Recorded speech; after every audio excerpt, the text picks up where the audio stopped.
Let's call to order the meeting of the Monroe County Redevelopment Commission for Wednesday, June 16th, meeting virtually via Zoom. And Jeff, would you please call the roll? Commissioner Martin. I am present. Commissioner Abbott. Here. Commissioner Shelton. Here. Commissioner Kiesling.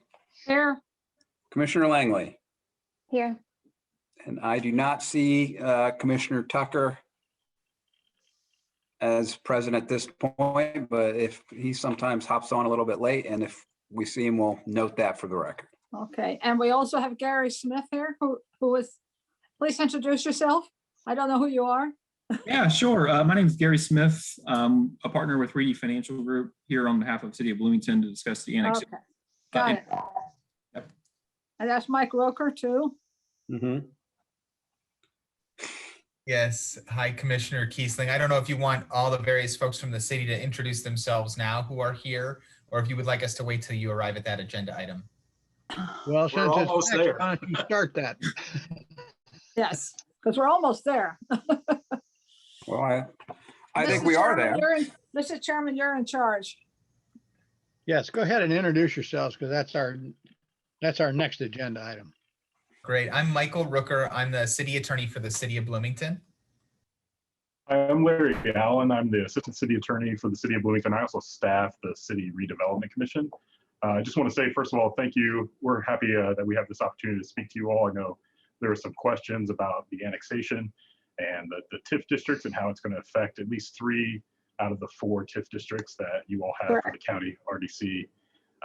And with us today, as Mike already introduced himself, and Gary with Reedy Financial Group, we also have Tim Stricker with Reedy Financial Group, who's with us, and then Steve Unger from Bose, McKinney & Evans, who's with us. And I believe that Gary is going to give you all just a short presentation, kind of the big broad brushstrokes of what we're talking about here, and then we're going to open up for Q&A. Yep. Thank you. Good. Well, I want to share my screen if I may, guys, if you don't mind. Can everyone see this Word document I pulled up? Yes. Yes. Okay. Okay. So Yeah, I can read, Richard, I can read this. So that's good. that's good. Well, like I said, Gary Smith, CPA, Reedy Financial Group. We were financial consultants for the city of Bloomington. And specifically, we wanted to discuss some background and maybe some confusion and concerns that the Redevelopment Commission may have had with some quantified impact to the Monroe County Redevelopment Commission. So I put together this memo. It's a 3-page memo that basically just goes through and shares, why we're here, what the update is, and kind of how the impacts work. There's a lot of words here. I'll try to not make this as wordy as this shows.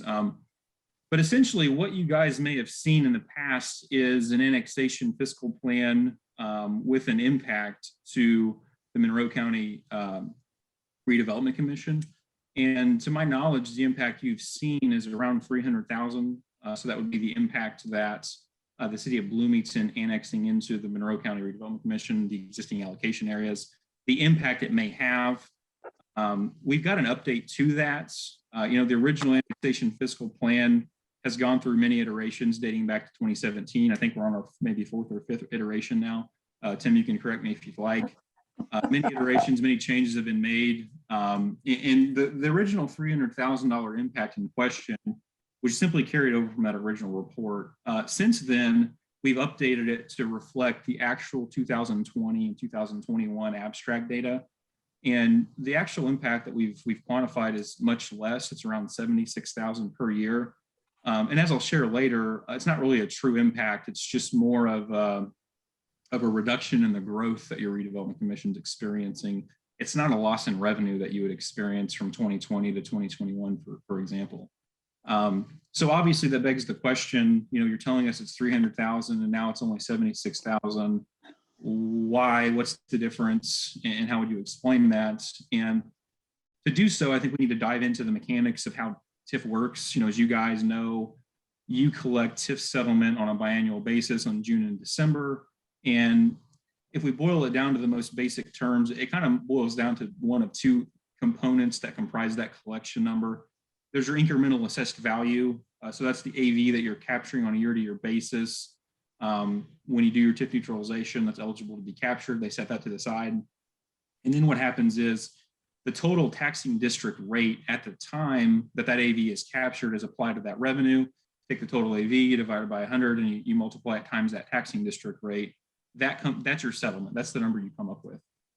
So when quantifying impact as a result of the city annexing into the Redevelopment Commission and its various allocation areas, really where the impact lies is the city's fire rates and the elimination of whatever township fire rate were laying there at the time. So as you guys know, you can't double tax taxpayers. Fire protection rates of a township fire rate, if there's an annexation, the city is going to lay over that. The city is going to provide fire services for those areas. And since we can't double tax, what happens is the township fire rate simply goes away. The city starts taking over and provide services for those areas. So that's where the impact is. You're collecting on a rate that's getting lower because of the annexation. That's the impact. If we go back to 2017, that reduction, all things being considered, is 300,000 is what we quantify. But since then, if we go back in time, 2017 to now, there's been other things that have happened. And most notably, the Monroe County Fire District rate. It's continued to expand and expand. So what's happening here, similar to the city fire rate, laying over top of an existing township fire rate, if the fire district continues to expand, the same thing happens. So if the fire district expands into a township, the township fire rate goes away. That phenomenon is also occurring, and it has occurred over the last few years. So that's essentially what's happened since 2017 is that fire district has continued to expand and continue to eat more and more of your township fire rate, thus resulting in reduction in collection. So that's why the impact is 76,000 as opposed to 300,000, is because the fire district is eating more and more of that up as we continue to go along. Excuse me. But the fire district cannot be imposing a tax if the city is providing fire protection, correct? That's exactly correct, yes. Okay, so you were mixing it up a little bit. So just wanted to make sure I understood. Yep, you got it. You got it exactly. Yeah. And one thing to clarify there, Gary, a little bit so we're clear, because of a change in the law that has occurred since 2017, where the fire protection district has expanded, when the city annexes into those areas, the city will not become the fire provider in those areas. So in 2017, when the fiscal plan was first drafted, it assumed that the city would become the fire provider for all of the annexation areas. And therefore, all of those existing township rates and even where the fire protection district existed at that time, those rates would go away. But that's not going to happen now. Where the city is annexing, the vast majority of the area that the city is annexing, it will not become the fire provider for. Therefore, the township rates won't go away. Or as Gary has explained, what's really happened in the interim is the fire protection district has become the provider in those areas, and therefore you guys have already lost that township rate. And the fire protection district collects that rate instead of the redevelopment commission. So what about those districts that are like 5 or 6 acres in size, and they're right inside the city limits, and they haven't been annexed yet, but I presume they're being annexed? Would they automatically get city fire protection, or do they have to join the district? So this is Mike Rooker. I'm going to jump in real quick. Jeff, I don't know if Jeff Cockrell, if you were going to comment or if you I was just going to let Iris know if someone is in the fire protection district, if their home's located is in the current fire protection district, they remain in the fire protection district. That doesn't change. If they're not in the fire protection district, then it gets annexed and it becomes part of the city's service area for fire if annexation were to occur. One question that I think everybody is going to have is, do we have a breakdown per TIF district on the loss? And 2, can we get a copy of this memo sent to us so we can get a copy to all the redevelopment commission members? My reason for asking is there are 3 pods in the Highland Village area that are not in the city limits, but ought to be. And I think they're already receiving city fire protection, but I'm not sure. And that's what I wanted to have clarity on. Because I'm not sure that they're in the district. I think they're in the city's fire protection. That's something somebody needs to research. Yeah, and I think I can just answer that real quickly. I don't want to get too far Okay. into sort of the That's okay. broader annexation, but we do provide fire service at this point in time. There is no automatic aid, so we provide it strictly within our boundaries, and then either the relevant township, or in the case of like Richland Township, Ellettsville Fire provides the fire service. And then in other areas, the district would provide fire service, but it is strictly within the boundaries that exist. We don't extend fire service beyond our municipal boundaries. Okay. Well, I could see a little bit of a problem there, but go ahead. Let's continue. I know that area pretty well, but I don't live there, so. To respond to Jeff, yeah, I mean, we can provide, this is, I think we understand this, talking about the fire district rate, or I'm sorry, the township fire rate going away in the event of an annexation or fire district taking over. So that's just a brief illustration of where the impact's coming from. Okay, sounds good. Your total rate drops from $2 to $1.80. In this very, very basic round example, this is an actual.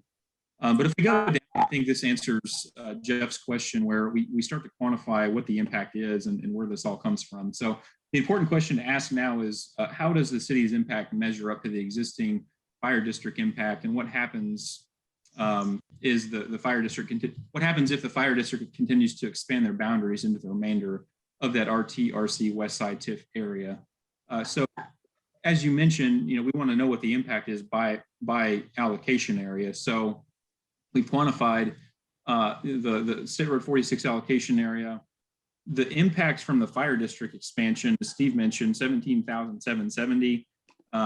Obviously, there's no impact from annexation on that particular case because that's all fire district. It's the fire district eliminating the township rate.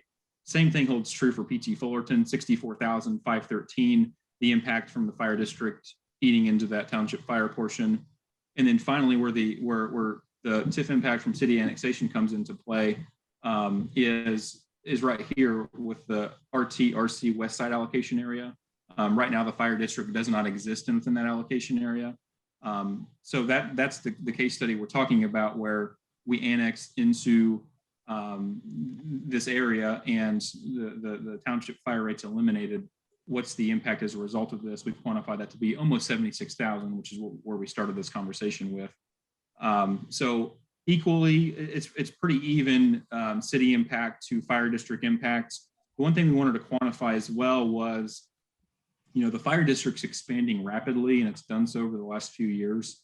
What would the impact be, or what is the threat to the Redevelopment Commission, and specifically these 2 allocation areas, if it were to continue to do so? So if the fire district encompassed, all of the area that was not annexed within the city, what would that impact be? And we've quantified that there as well. If that were to be the case, it would be 193,378, and then obviously there wouldn't be a difference on the city annexation side. That's just the fire district component. One thing I wanted to note is, and we'll get into this on the next page, is this 76,000. It's not a reduction from 2020 to 2021, for instance. It's just simply a decrease in the growth of collections. You're not growing as fast as you were. Not an actual decrease in the revenue. Right. So down here on the final page, as you guys know, revenue bonds, such as your outstanding redevelopment district bonds that you have, 13, 15, and 20, they need 125% coverage. You need to be able to maintain that at least. And if you want to issue more bonds, it has to be 125% coverage. What does your bond coverage look like if we were to, put these impacts in there? And right here is your 2020 West Side TIF. So this is the allocation area that's servicing these 3 particular debt payments. And as you can see, there's substantial bond coverage there, 196%. And if we go over here to, after the annexation, what does it look like? From 2020 to 2021, it actually goes up. AVs are just rising so quickly. It's outpacing what the impacts of annexation would actually be. So you're seeing substantial growth even with this proposed impact that we're showing. And then finally, what does the impact look like if the West Side TIF Richland Township continues to expand and join into the fire protection district? The coverage would go down to 211% there. So still great coverage. Just wanted to illustrate those points there. That's all I had on the presentation as far as the impact and how it's quantified. If you guys have anything to add or questions? Not right now. Well, hi, I'm Jim Shelton on the RDC. Thank you for this info. This is good news. It was kind of scary looking at your financial report on page 95 that said it was $304,000. And then that the allocation was going to be the city is considering a funding reduction. And I didn't know what that meant and said so at the May 19th meeting. And then, it said there's a separate spreadsheet to explain it, and we couldn't actually find a spreadsheet. So A, we didn't know, we couldn't check your numbers, and B, we didn't know the distribution between at that time for TIFs. So this is, really appreciate the news, and it is good news. To be clear, I think there is a fourth allocation area, and the county has the Curry allocation area. We're not annexing any of those. Right. So that's Yeah. why it's not included here. But your map in the report said you were. Yes. I think Commissioner Shelton, the map on the website now reflects that we are not. So you and I have talked about that a couple of times. Let's see, not the one area by area is still wrong, but the overall one that you can sort of adjust has been corrected. But the one for area 1A is still wrong. We're still working through those, and it's there are a lot of things to upload and a lot of things to do, but yeah, it will all be reflected. We know that we can't annex that particular parcel. Right. I just want to make sure I understand the base data. When you are looking at the fire protection district rates, are you using this year's rate number? I guess I think my understanding is that the $75,000 difference is the difference between the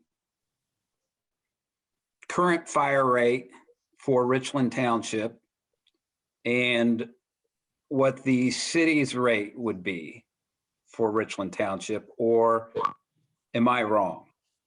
I think there's a subtraction in there. You take off the Richland fire rate, and that's what that difference is. Is that correct? Yeah, and Tim, you can jump in as well if you'd like. But specifically, yeah, we went in and pulled 2020 abstract data, so the actual tax rates there. Okay. Went in and pulled the exact same tax rates for 2021, and then what we did was we manipulated the fire rates accordingly. That's how the impact was calculated.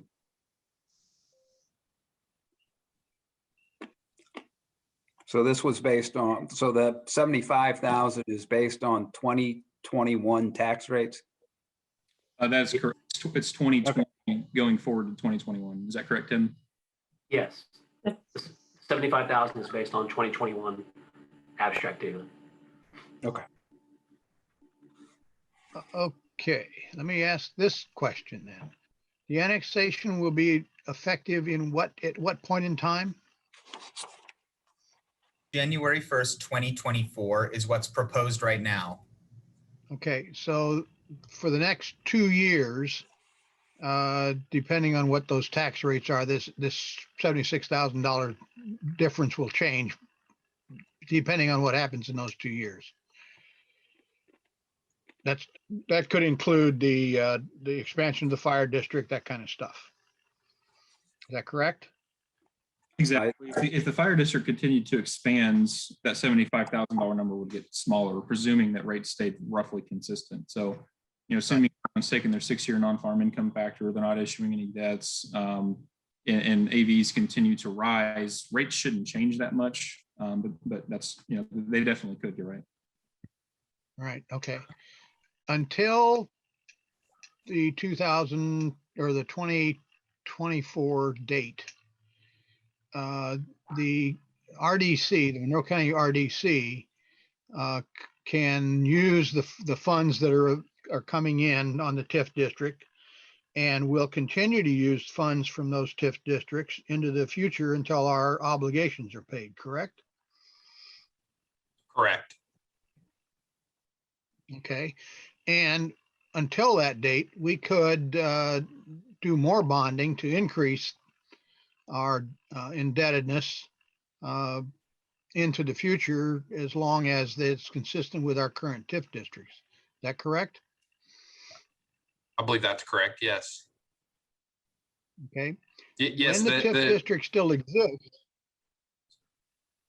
Okay, somebody else had something? No, I think the way that it works is once the municipality annexes, the county continues to collect, or the redevelopment commission continues to collect the tax increment from these districts as Gary's outlined until all of your bonds or lease obligations are expired. So yeah, Right. it wouldn't impact your ability to we- pay outstanding debt that's outstanding at the time that the annexation becomes effective. Right. The amount which is collected is based upon the county taxes or the combined county and city taxes.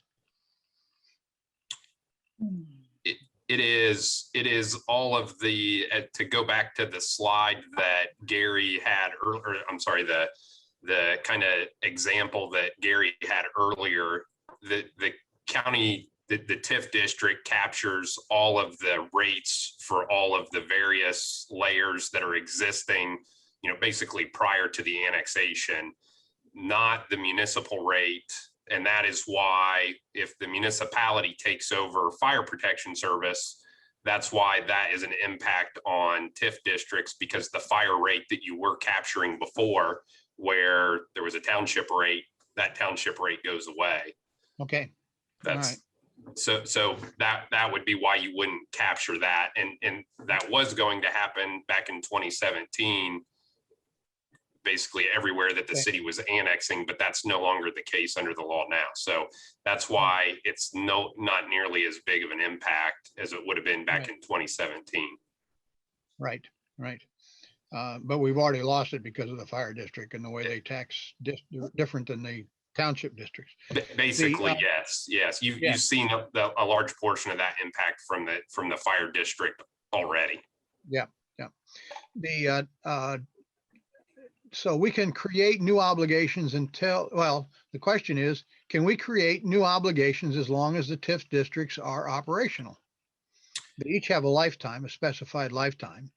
You can, so after the annexation becomes effective, you would need the city's consent by ordinance to issue new debt payable from the area that the city annexes.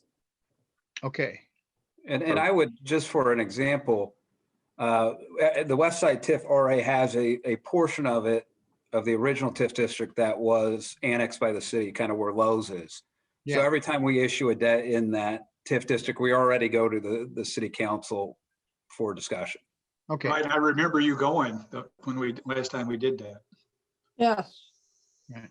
Does the funding, does the RDC get to control the money beyond the amount to pay the debt to do other things after 2024, January 1st, 2024? I guess the way I would answer that is you would continue to capture the increment, and then there are, as you guys are probably familiar with, there are obligations under the statute where if you over collect increment, you have to pass through, and you make the yearly determination about passing through. So yes, it would work the same way. The increment that you are collecting until all of the debt obligations are outstanding, you would have control over within the scope of the redevelopment statute in terms of how you can spend those monies and use them. Or if you significantly over collect, there can be an obligation to pass through to the underlying taxing units, which wouldn't be the city, but it would be the schools and the library, Oh, the I see. townships, for Okay. example. Right. Which is, we annually do that anyway. Yeah. So you would continue to do that the same way that you do now. You Okay. just couldn't issue new debt without, to Jeff's point, going to the city and getting their consent. Okay, so let's assume that in one of these TIF districts, we pay off the bond obligation that we have there. And we essentially want to collect a couple of years worth so we can do some projects there that will not require us to do a bond. It seems to me we should be able to do that. But the infrastructure work that we would do would now be in the corporate limits of the city rather than in the county. Do we then offer to the city to do that work with those funds, or how would we work that out? Well, I mean, I think that, so I guess the question is, if I'm understanding correctly, if you want to do projects in the TIF district now, and some of those projects would be located in the city, can you do them? And I guess my recommendation would be that you would work with the city on those projects and work out where they're going to be, and if they're going to be in the city's limits, who's going to pay for them and what sources of revenue are available to do that. And those are the types of things that I would expect to go into the discussions of when you're, if you're going to the city to get consent to issue additional debt. Those are the types of things that I would expect to be included in those discussions. Okay. And when you say debt, we have a contract, if you will, with RBB CSC that runs for 5 more years. Is that a debt subject to what you've just said, or is it only a bond? A bond should qualify as the same as the debt, or if it's a lease obligation. I don't know what you have with. I don't, and maybe answering, I do not believe that our agreement with RBB would constitute a debt under the statute. I would note that since we're talking about the West Side TIF district, it was one of those legacy TIF districts that we were allowed to expand the life of, and I think it was in 15 for up to 25 years. So if we ever got to the point where there was no debt on that in that TIF district, that TIF district would dissolve because it is only in place as long as that debt obligation's there. Right. Will the Fullerton Pike, since we have no debt there, will it just become totally the city's on the 24th? Will it effectively cease to exist? I mean, 2024? To the extent it's being annexed, yes. Okay, well, it's pretty much being annexed. Okay. Mm-hmm. Well, and that becomes a problem because that's our source of funding for that roadway down there. I know, but we don't have any debt. Well, looks like we might have to create some debt. This is how we got to figure this out. We need to have some more understanding of that particular one because of the way our funding from that is actually being used. We're essentially building a fund and using that fund as it's being built to pay off obligations for a project. But we're not. Of course, maybe the project will be done by January 1 of 2024. No, it won't. Still got a bridge to build. Yeah. There is, and Jeff, I mean, this is one of the good things maybe about the delay of the annexation is there's an opportunity for folks to work together and figure out what the different impacts could be and changes and stuff. But there is a process where the county could assign an existing TIF area over to the city after this, before the city annexes to the city's redevelopment, which is used in some places to keep your base assessment date and not lose the increment that if you annex, you could lose if there's no debt that's outstanding and be able to do more projects still from that. So that's just something I know is a possibility under the statute. I'm not suggesting that it has to be done, but it's just something that's there.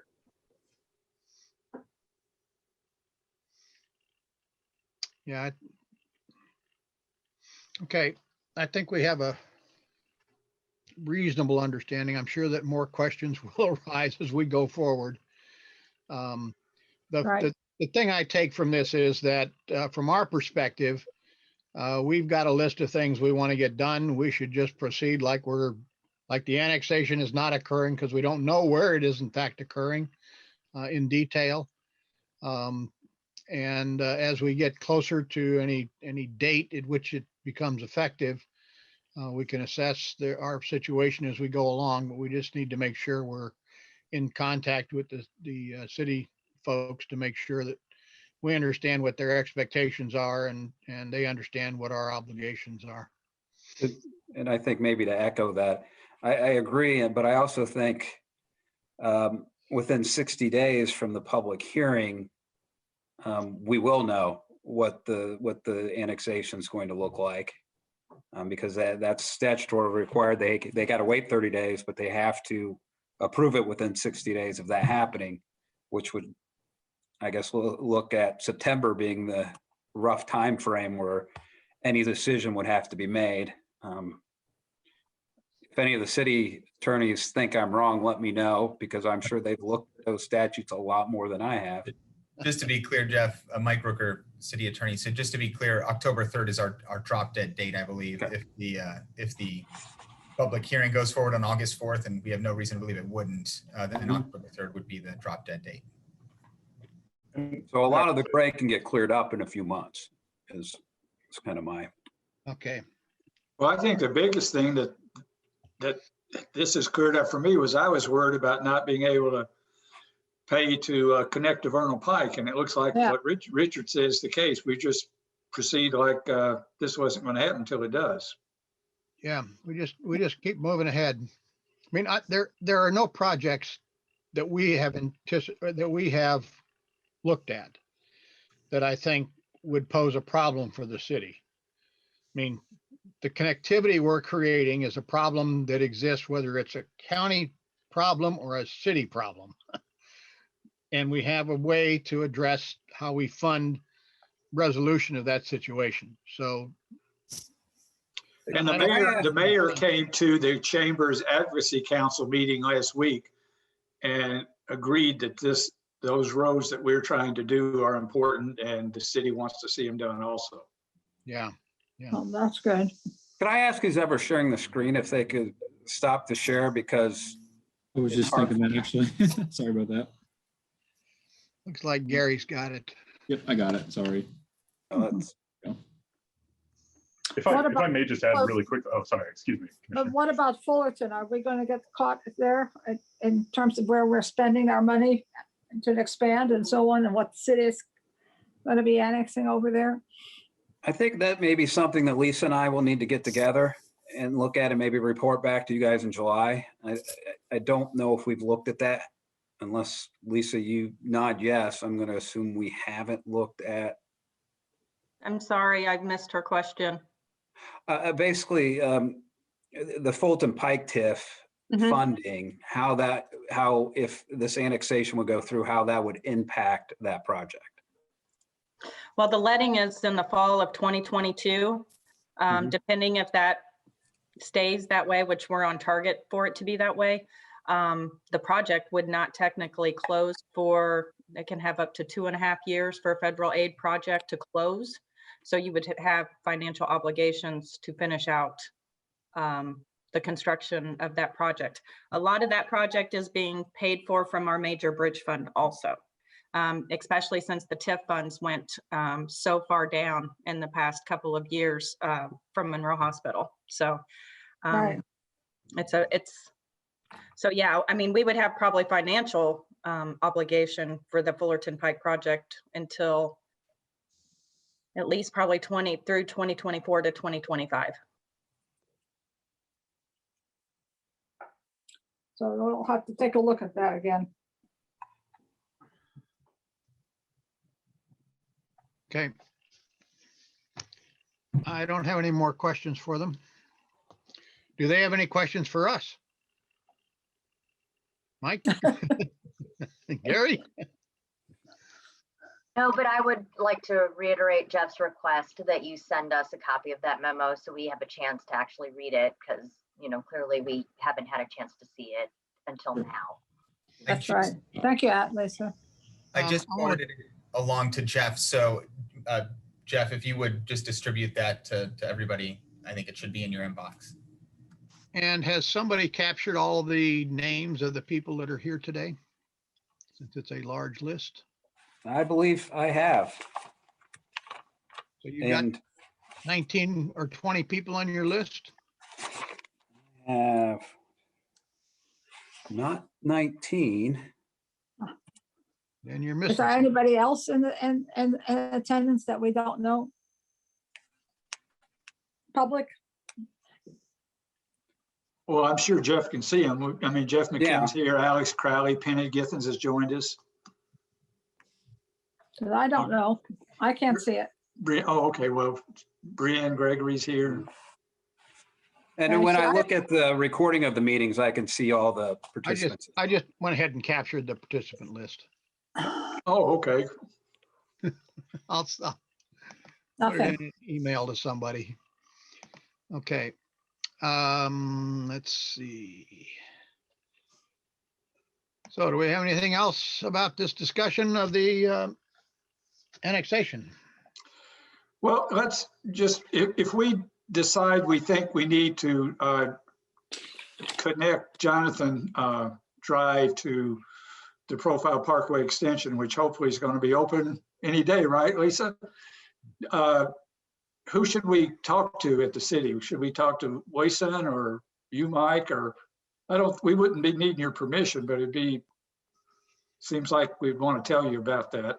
And we may decide we need to do that. Yeah, you know, I think starting with Public Works is a great place. If that's that would be my recommendation. Adam may then point you to engineering or somewhere else. I'm not entirely certain. You certainly don't need to talk to me, though. I can tell you that for sure. But I think Adam would be a great starting place. He doesn't want to know. Well, Lisa, who'd you talk to about where hooking Profile Parkway into Gates? Was that Adam? It was Adam originally, and then I think we work a lot with Neil and Andrew Sabor now in the engineering portion of it. Okay, so you know who to talk to. Great. Yep. And to answer your question, they're probably going to be paving at the end of this week, Jim. Yay. Put down some stripes too, please. Yes. Do we want to, well, it's another subject. Do we want to cut a ribbon for that now that it's kind of safe? If we can definitely talk about it if you want to do that. Absolutely. Anyway, thanks guys from the city. Thank you so much. Yep. Thank you. thank you, everyone. Okay. Thank you, everyone. Thanks, everyone. All right. We're going to lose some folks there.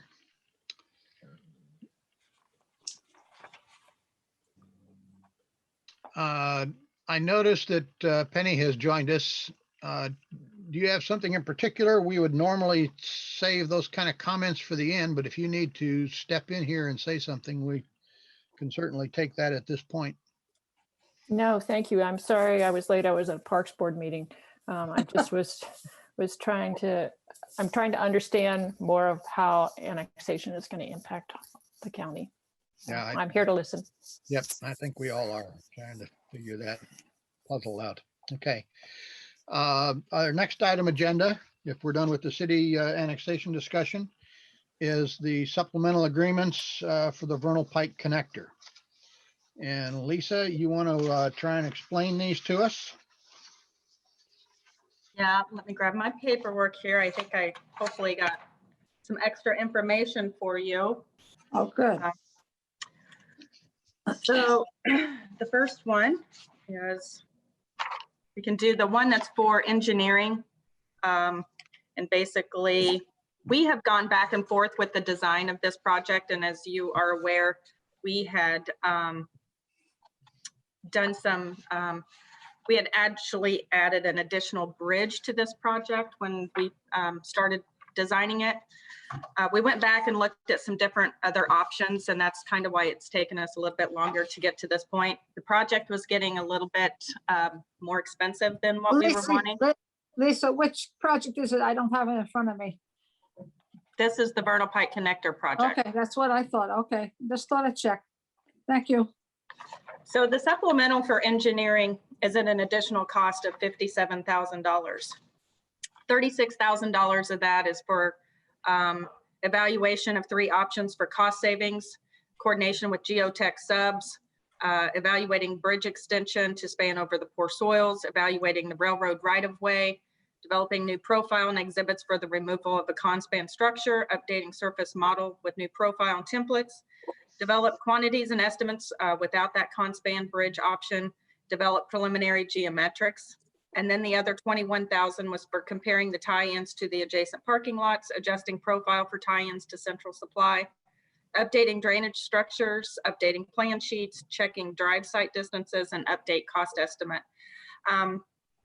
Overall, on the construction of the project, by making these changes, it saves about $900,000 on the cost of construction by adding, going through these different design changes. And that's, again, at additional cost of $57,000. The other supplemental is, let's see here, is for the, make sure I get the right one here, is for the right-of-way services that we'll be going into. Looks like it went up 192, 104, the 50, I had that amount here, $6,665.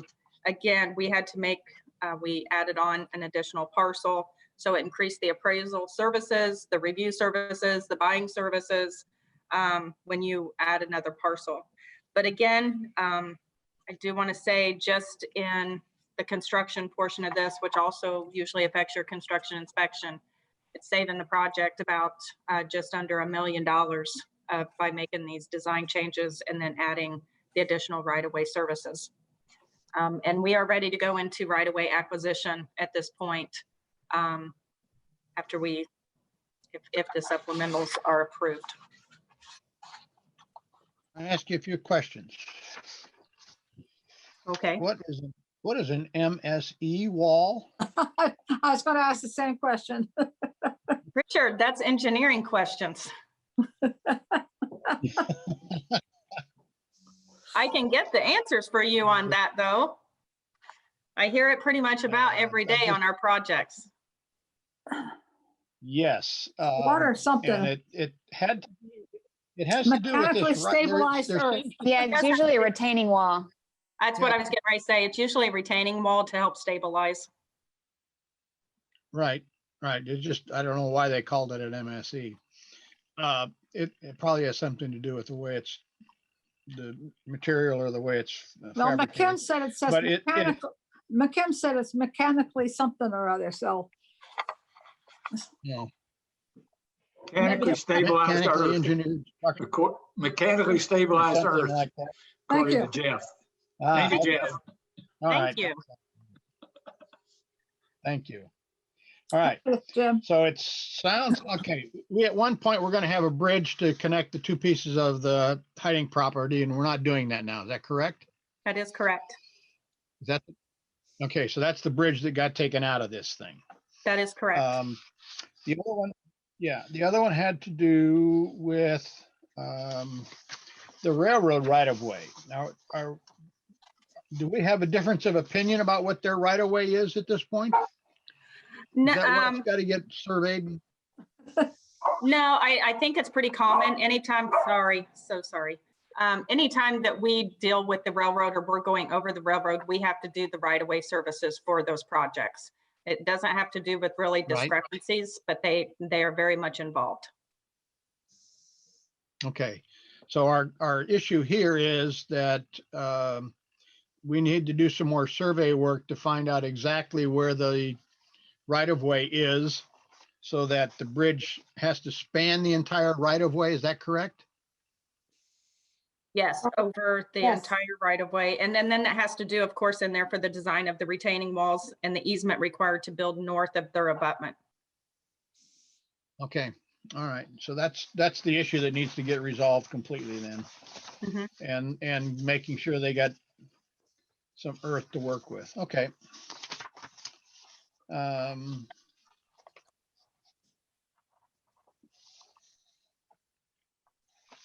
All right. I think we got to do these to make it go. Do we have a motion? Or any further questions? All right. Do these go to Having the no further commissioners questions? this week or what? What? If what it's is- approved, if it's approved tonight, I will put it on for the commissioner's agenda for next Wednesday, the 23rd. Okay, that's what I thought. Okay, I move approval. of Second. These two agreements, but I don't have a total amount of money, so. It would be $57,000 for the one supplemental and $6,665 for the other supplemental. Okay. Okay, good. I think I wrote it down somewhere, but I And don't see it. Jim, you seconded? Yes. Okay.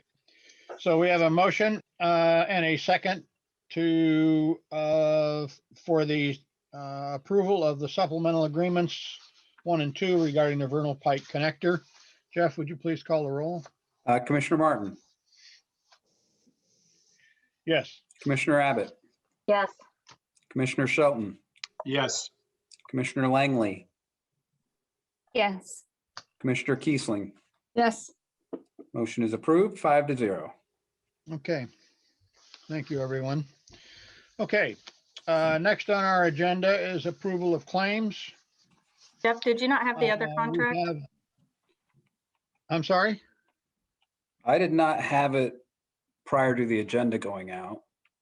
Okay, We could talk about it at staff comment, I think. okay. All right, thank you. Okay. So we have a list of claims. There are 5 items. Jeff, you want to go over them briefly? Yes. The first item is DLZ, a construction inspection pay app number 13 for $8,775. Financial Solutions Group for a total of $14,870, and that is for for the annual reports and then also the presentation of those at the meeting. We then have our three bond claims. The first is $285,206.25, and that is for the 2020 bond. We have $98,211.25, and that is for the 2015 redevelopment bond. And then we have $180,400 for the 2013 redevelopment bond. For a total of $615,532.50. Yes. Okay. Do we have any questions about these claims? I guess I have one comment. I had not recalled that on the 2015 bonds that our principal payments were so low. Is this a case where we've got a small principal payment at one point in the year and a larger one at another point in the year? Let me check. I'm not certain. I think one of the reasons it could be low is because it's a much longer bond. Because when this was issued, it would have been for the full 25, for a full 25-year bonds, and typically we do not go that long with our bonds. Right, right. Let me see. Okay. It's just that our interest is twice our principal. A lot of interest. yeah, that sounds like a lot. Yeah. Okay. I can check into it later. If that's all the bank wants, that's all the bank's gonna get. All right. Do we have a motion for approval? I move approval of the claims. We have a motion. Is there a second? Second, Ira seconds. We have a motion for, and a second for approval of the claims for today of $615,532.50. Jeff, would you please call the roll?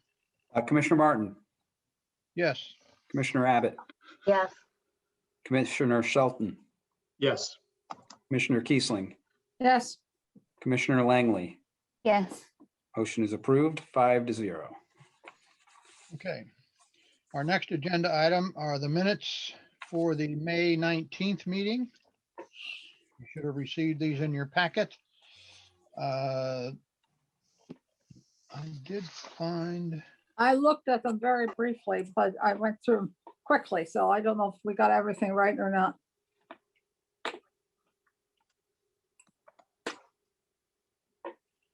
yep, I think we're okay.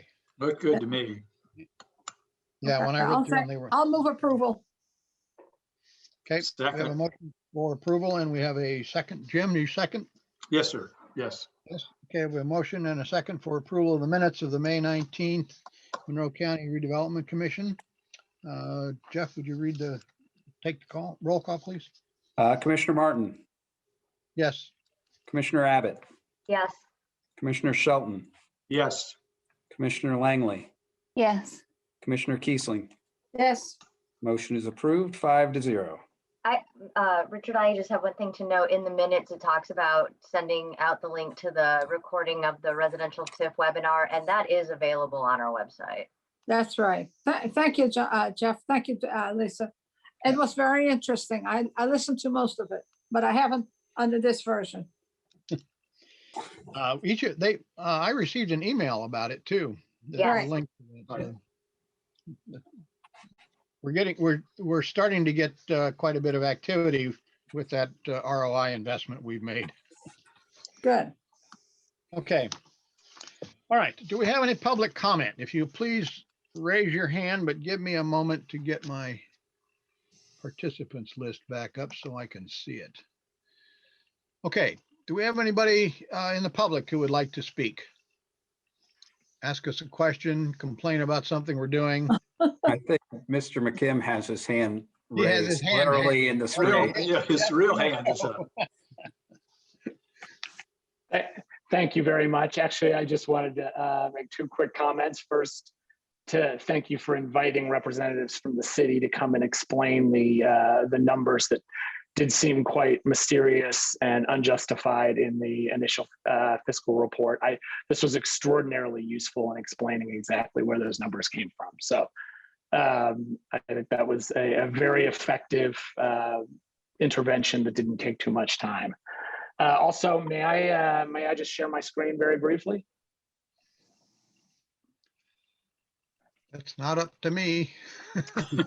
I just wanted to show a picture that I took the other day from the Profile Parkway Road and just kind of congratulate Lisa and her crew for executing this project. Thank you for supporting it financially. I think this is a tremendous achievement. Wow. Just because of the property that it goes through, and I think it's the start in putting some kind of the ground zero for PCB contamination in Bloomington back into productive use, and also providing a necessary grid for the area to relieve some of the congestion. So I'm really excited to see it open by the end of the month. But thank you for letting me speak. Nice pick. Can you contribute that picture? Sure.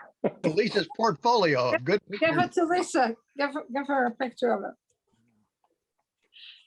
Okay. Does anybody else have a comment or a question? All right. Let's move to staff updates then. Lisa, you want to go first? So Profile Parkway, I did talk to Jeff Kreider actually yesterday. EMB paving is scheduled he was hoping it's the first of the week, but they've changed it now to Thursday, Friday, and Monday. So we're still on target. I know the end of June is only like 2 weeks. So it might kind of go over a little bit, but I'm praying not. If you would like me to work towards getting a date, and if you would like me to try and organize a ribbon cutting, I'd be happy to do so. I think it's great what it's done to this property. I think there's already, movement and talk for ownership of the lots and such. So I think it's a great thing. Again, Vernal Pike Connector Road, it is, we will begin right-of-way acquisition for that. On that, I guess I had sent a contract. It probably, so when we start right-of-way acquisition, there's always the possibility that you could go through condemnation for a project. It happens. It's happened on our Fullerton Pike projects. It's happened on our Sample Road projects. Our legal staff in the county are extremely over. They have plenty to do, especially with the annexation coming aboard. And in our past projects, in Sample Road project, we had hired the Yasmin Stump legal group to handle our condemnation filings if it gets to that point on behalf of Monroe County. They worked out really well for us for the Sample Road project. This is their specialty. They were also the group that had worked on the I-69 for condemnations through that. So I do have a contract for them. It's to not exceed $50,000. I talked to Jeff today and I looked up our Sample Road contract. That contract had, or that project on that side had probably 27 parcels to it. It was to a not to exceed 180,000. We did not reach that point at all. This contract is for not to exceed 50,000. It would go to the county commissioners if it was approved by the board. And the only reason why I kind of wanted to get it going is so since we're starting right away and getting everything in line, so we don't tie anything up and we don't miss our window for the federal funding in 2022. Not saying that anything will go to condemnation. This will only be used if it does go to condemnation. We will not use their services outside of anything else. So, and that's really all I have. If you have any questions on any other projects that's outside of, the TIFs, then please let me know. The Curry Pike roundabout, we have had our, they're having actually, every 2 weeks, they're having utility progress meetings to try and keep the utility companies very much involved and on a timeline to keep moving forward in 2021 so that we can have construction in 2022. Okay.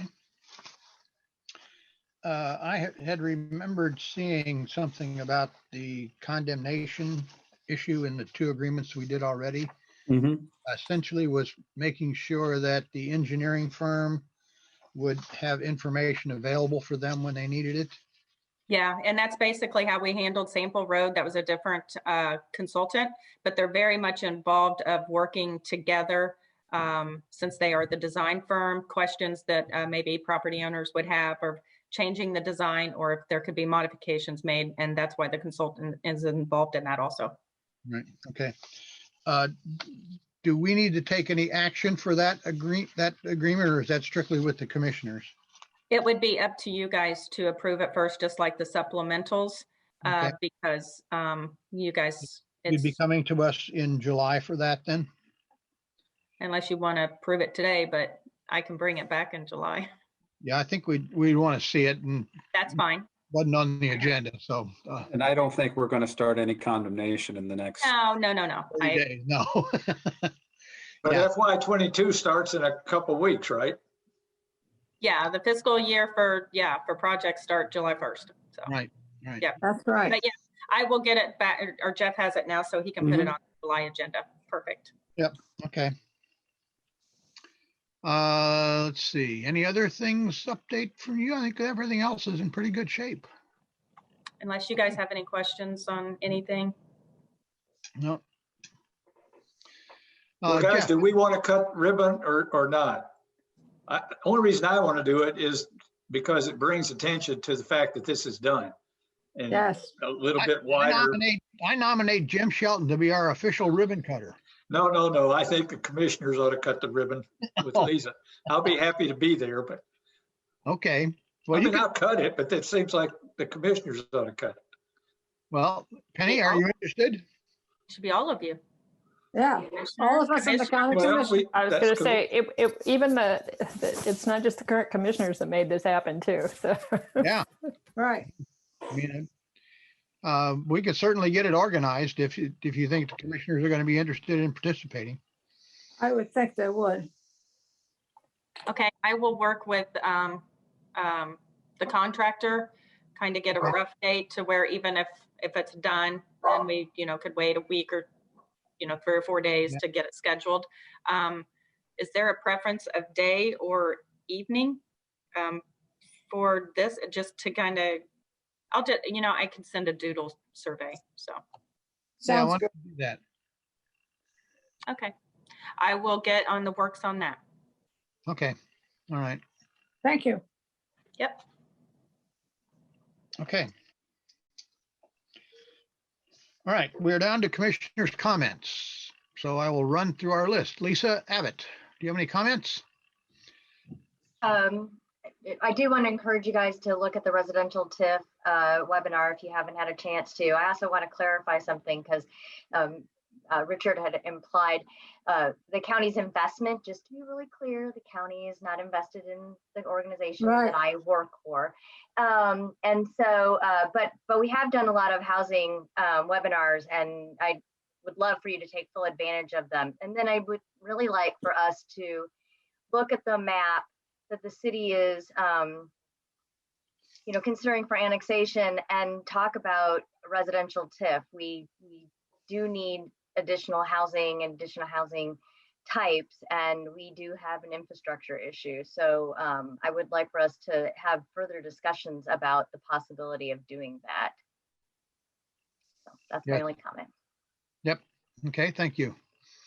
Going across the screen, Iris, do you have any comments? I don't have anything right now, but I am very concerned of how those monies are going to go and how the annexation is going to go. So I'll keep looking at that because I think some people are not going to be. I'm concerned with how the allocation of monies, fire district and so on are going to be done. Jeff, do we have Greg Garatas involved in taking a look at this for us? We've talked with, we do not have Greg Garatas involved. When this started, when the city started talking about this, we met with our partners in the township trustees. They recommended that we use the same group they used to do the fire protection district. Okay, good. They thought that they had pretty relevant and up-to-date information about the fire districts and their impact, and that's kind of the big shift from the last annexation to this. So we do have that group, Baker Tilly, going to provide a report to the county before July 25th. Okay. So we are having it looked at, just not by Greg. Okay. All right. Christy. Yeah, anything? I have a couple, and really just echoes some of the sentiments that have already been talked about. I would be interested to know, I know, Jeff, you said you were going to get with Lisa to talk about that Fullerton Pike piece. And I also don't know how you guys have navigated your economic development area plans in the past. So if you have, a transportation master plan, and whenever a project becomes more ripe, it gets integrated into those TIF master plans, and that's how you've navigated it. Or if you use those economic development area plans as really long-term strategies and list projects, whether they're ripe or not. So I'd be interested to know from like a planning perspective, what kind of ideas you guys have identified, because if we need, and the projected revenues support this, and we need to put the gas pedal down on some of these projects the next couple of years, I'd kind of like to know what you guys see or what you'd like to prioritize. So I'm just not sure about the planning there. And maybe the answer is, well, we really don't have much, or the future revenues don't support another project. And those are answers too, but I would be curious to dig a little bit deeper and know what you, Jeff and Lisa come up with. And then I would like a little bit more clarity from the city on that Richland Bean Blossom plan, right? So they talk about how they'd be amenable to talking about it, but I think we need a more fine and clear delineation that, yes, this would be included. We agree that it doesn't get included into debt service, so it's not protected statutorily, but this is something that we're willing to envelop into our future plan. So I'd like something specific from them, especially because their timeline is sooner rather than later, right? I mean, October's drop dead, but they could do it sooner than then, and they're only having one public hearing. So that's a little bit of a concern. And then last but not least, I do echo Lisa's sentiments about this housing TIF. And I know at the last redevelopment commission meeting, Richard mentioned, well, we need to hear from the county commissioners as to if that's something that they're interested in us pursuing investigation, not pursuing like putting pen to paper, but investigating this and really coming up with those points of why we think it's important and why it might work too, why it's feasible. So I would like to hear from them. It doesn't have to be formally about, is that something they're interested in us pursuing? Because I think it's something we're definitely interested in pursuing. And also, if you look at the little piece that you guys kind of carved or sketched out, it might have some or it might be a little bit overlap with some of the city's annexation map. You can't really tell because you guys sketched it. I can't say I wasn't part of that, but those conversations should be good too, because housing's a city priority as well, right? And so how could we work in concert to maybe make this something that could be a real partnership? So I think that's a huge opportunity, and how we get feedback from the powers that be, primarily the commissioners, as to if, hey guys, we think this is an awesome step to take in partnership. Can we kind of move forward? It would be nice to have an informal nod one way or the other. Yeah. I think what the city managed to do with that development on the south side of town, where they had the tax credits available and were able to really lower the per unit cost by taking advantage of various funding options that were available to put that package together. I thought that's the kind of thing I would like to see the county investigate, because that's how we really get less expensive housing for some people in the county. I have for 30 years looked at how we build housing at low cost, and there is no way to do it other than to subsidize it. Housing which is stick built on site is going to be expensive, and we need to find ways we can defer some of those costs and or get them to share that through some kind of tax advantage. There just is no other way to do it if we want to do some lower cost housing. We certainly have options to do any kind of housing that's available. I really want us to work with the county on their new zoning ordinance, because that ordinance will determine where housing can be developed and what kind of housing can be developed in those areas. I'd like this to be driven by a county ordinance rather than petitions coming in from landowners or developers that want to change the zoning on a piece of property. That's the least efficient way for us to do planning and zoning that allows us to create housing of the kinds that are necessary in the community. That's my 2 cents on that one. Jim, anything from you? Just want to agree with Lisa and Christy. I'm really interested in residential TIF. I do think we need to get the commissioners to at least nod that they're interested, and quite frankly, that they're interested in the area we're talking about. We don't seem to want to urbanize the urbanizing area too fast. And it would be a shame if we moved on something that they felt was in an area they think should stay rural. So, and then I certainly agree we need to work with the city on it.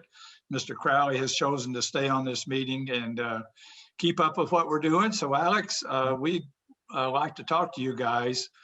I'm almost sure I mentioned this when the mayor was at the chamber meeting, and he indicated interest also.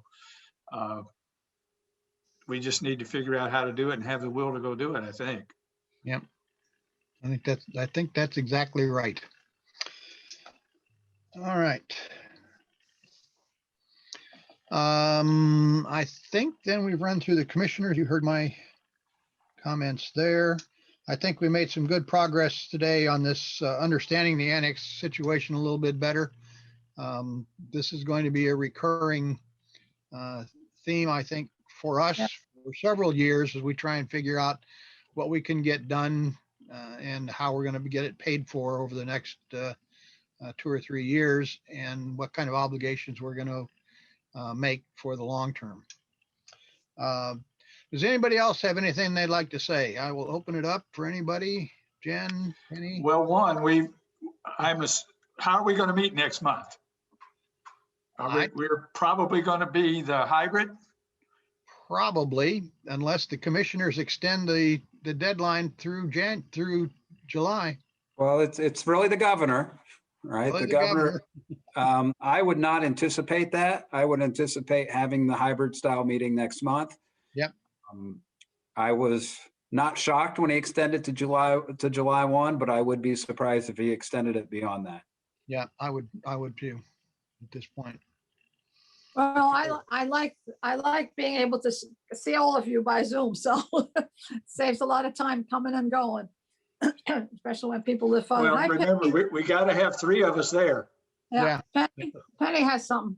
I was going to say, in conjunction with that, the Nat U Hill room is being set up for hybrid meetings specifically. We've had a beta test of it, and I think they're going to work on some even more advanced things to allow that to happen. Well, and you guys will have met in it a couple times before we meet again, so you'll be the shakedown crew. Thanks, Jim. Well, but really, we've got to make sure 3 of us there, and I'm willing to be there. So yeah, I should be. I should be.